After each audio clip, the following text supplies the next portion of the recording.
well, it is week 12, and unfortunately it's still our busy season, so we haven't snagged a whole lot of time up in the stand, but thankfully we are approaching the Christmas weekend and New Year's, so I know we're going to get a couple of days here that we can go out and hunt it hard these last 2 weeks of the season here in Indiana. That's really the name of the game across a whole bunch of states, especially in the Midwest here.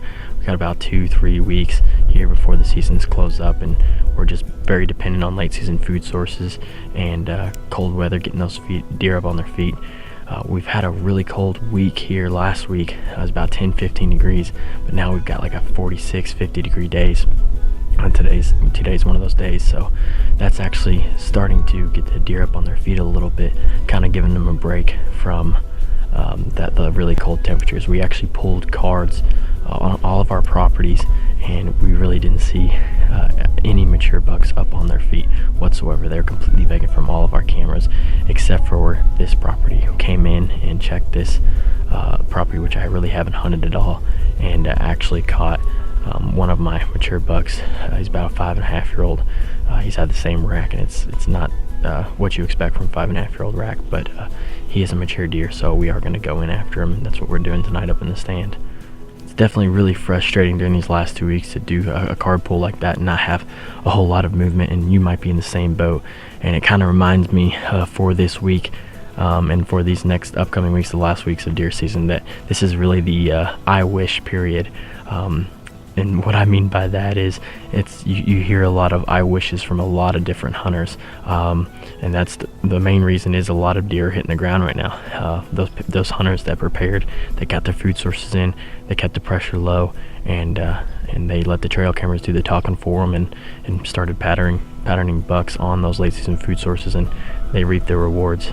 We're seeing a lot of those pictures go up on Facebook, social media, and a lot of hunters are saying, I wish I planted soybeans, I wish I had a field of brassicas, I wish I had standing corn or winter rye or any late season food sources, and I think this year is definitely an I wish year for me this year, because I got started late. We just actually got hunting permission on 2 different properties 15 days before the season opened, so this year was definitely an I wish, but I'm taking that frustration and I'm turning it to next year.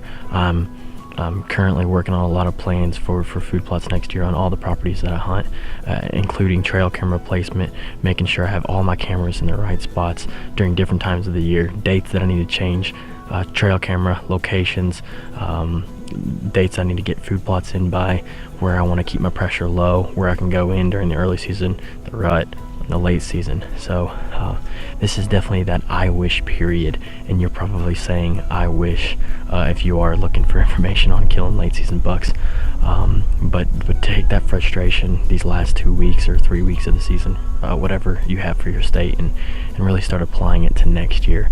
For those of you that are still trying to get a late season buck, we do have some hope going for us, because as we get in these last couple of weeks of the season, in whatever state you are in, you kind of start weaning off of that really intense hunting pressure of the gun season, firearm season, muzzleloader season on your state. So that, coupled with the cold weather or reverse warm weather, the low hunting pressure and the different weather events will get bucks up on their feet. And as long as you keep the pressure low and let your trail cameras do the talking for you, you could reap the benefits these last couple of weeks.